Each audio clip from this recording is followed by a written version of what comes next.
attain spiritual consciousness by living and thinking constantly in the lofty state where we actually feel that God is closer than breathing, nearer than hands and feet.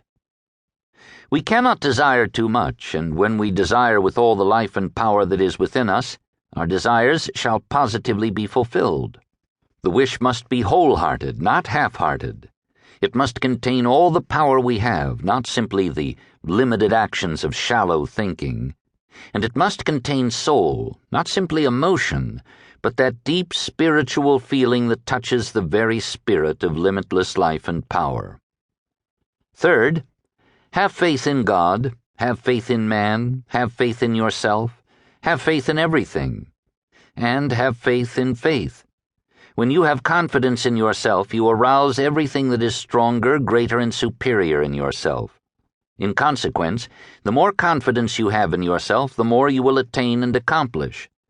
But the power of self-confidence is but an atom in comparison with the marvelous power of faith.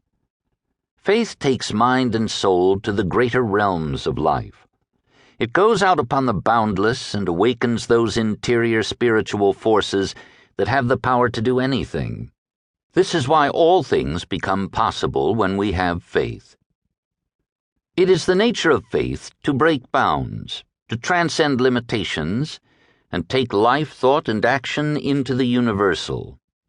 It is the nature of faith to unite the lesser with the greater, to unite the mind of man with the mind of God. Therefore we shall always require faith. However far we may go into the greater, the superior, and the boundless today, faith will take us farther still tomorrow. And that is our purpose, to realize our largest and dearest desires in the present, and then press on to the realization of other and far greater desires in the future. Fourth, depend upon the superior man within for results, and give this greater man the credit for everything you accomplish. When you depend upon the personal self, you place yourself in touch only with the lesser forces on the surface. You therefore will accomplish but little. But when you depend upon the supreme spiritual self, you place yourself in touch with the greater powers within, and the results will be greater in proportion. When you give credit to the personal self, you ignore the interior spiritual man. You thereby fail to secure that greater wisdom and power that the spiritual man alone can supply. Instead of being led by that inner light that knows, you are led by the confusion of outer thought. You are turned away from the path that leads to truth, freedom, and the perfect life, and your mistakes are many. Instead of being taken into the current of that invincible life that can carry you through to your very highest goal, you remain in the hands of mere physical energy, that energy that can do nothing more than simply keep your body alive. Whenever you accomplish something worthwhile and give the praise to your own outer personal self, you immediately lose your hold on those powers through which those results were gained.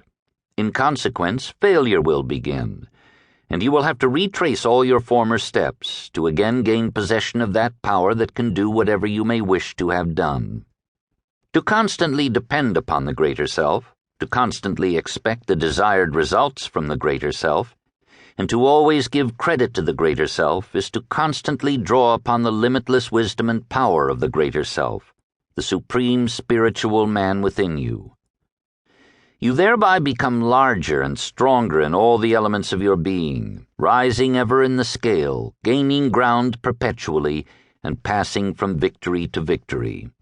What you desire you will receive, because higher power is working through you, and as you ascend in the scale there is nothing that you will not attain and accomplish. The principal cause of failure among those who are trying to live in harmony with real truth may be found in the general tendency to think of the outer person as the power that does things on the visible plane. But it is the interior man that gives the power, though the outer person is required to apply it. And the more thought we give to the interior man, the more life and power we bring forth from within. The interior man is the man created in the image and likeness of God.